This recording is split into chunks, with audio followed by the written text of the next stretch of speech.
Assalamualaikum warahmatullahi wabarakatuh. Selamat datang di video kami. Kami kelompok 3/1 pada tugas agenda 3 tentang pemanfaatan Artificial Intelligence dalam melaksanakan tugas ASN. Latsar calon pegawai negeri sipil golongan 3 angkatan 25 BPSDMD Provinsi Kalimantan Selatan tahun 2022. Saya, Eri Hikmanisa Damayanti sebagai ketua kelompok bersama dengan 4 orang teman saya, yaitu Ayu Handra Khairunisa, Melisa Anggraini, Ahmad Almani, dan Ismawati. Apa itu Artificial Intelligence? Artificial dapat diartikan sebagai buatan, sedangkan intelligence diartikan sebagai kecerdasan.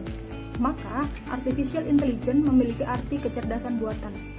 Artificial Intelligence mampu melakukan pembelajaran, perolehan informasi, dan aturan untuk menggunakan informasi, penalaran, untuk mencapai kesimpulan dan mengkoreksi diri secara mandiri. Sederhananya, Artificial Intelligence merupakan sebuah sistem komputer yang bisa meniru cara berpikir manusia dalam menyelesaikan sebuah pekerjaan.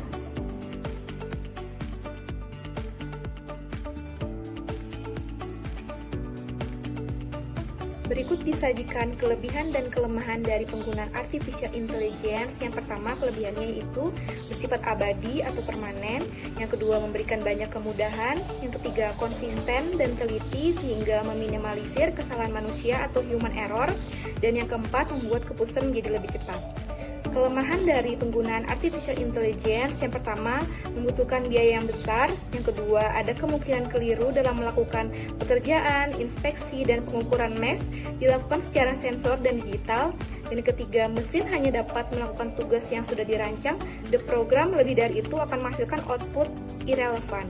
Dan yang keempat, Artificial Intelligence belum mampu membuat keputusan secara sadar dengan emosi, kecerdasan, dan keinginan yang sama seperti manusia. Contoh Artificial Intelligence dalam kehidupan sehari-hari. Yang pertama adalah e-commerce, yaitu sebuah program belanja online yang memiliki ribuan hingga jutaan produk yang dapat ditemukan. Berbagai kategori dari barang yang paling murah hingga kategori barang yang paling kecil. Hal ini menyebabkan masyarakat umum menyukai belanja di e-commerce dengan alasan murah, mudah, dan praktis. Contoh e-commerce yang sering digunakan masyarakat adalah Shopee, Lazada, Tokopedia, dan TikTok Shop. Yang kedua adalah translator. Translator masa kini memiliki kecanggihan berupa voice record. Cukup merekam suara, translator akan menerjemahkannya ke dalam bahasa yang dipilih. Ada juga translator dengan kamera, mengarahkan kamera di atas tulisan tanpa memotretnya. Lalu tulisan-tulisan tersebut akan berubah dengan sendirinya. Dalam bidang perbankan dan keuangan, AI atau Artificial Intelligence dan Machine Learning memainkan peran penting dalam industri perbankan dengan menyediakan fitur keamanan serta kenyamanan bagi nasabah. Kemudian dalam bidang kesehatan, penerapan AI dalam bidang kesehatan dapat digunakan untuk menyusun daftar resep dan pembacaan hasil X-ray yang telah dipersonalisasi.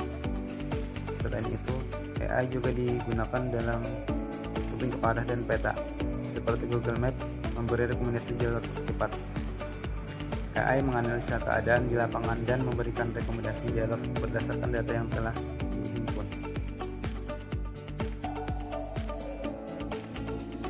Pemangkasan birokrasi, pengurangan eselon.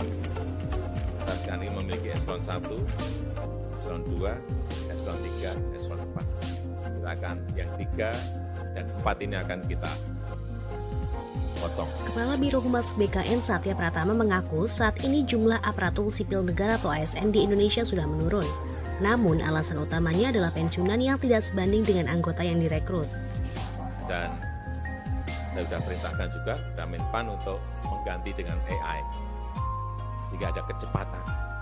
Kalau kita ganti dengan Artificial Intelligence, saya yakin kecepatan kita dalam berbirokrasian kita akan lebih cepat.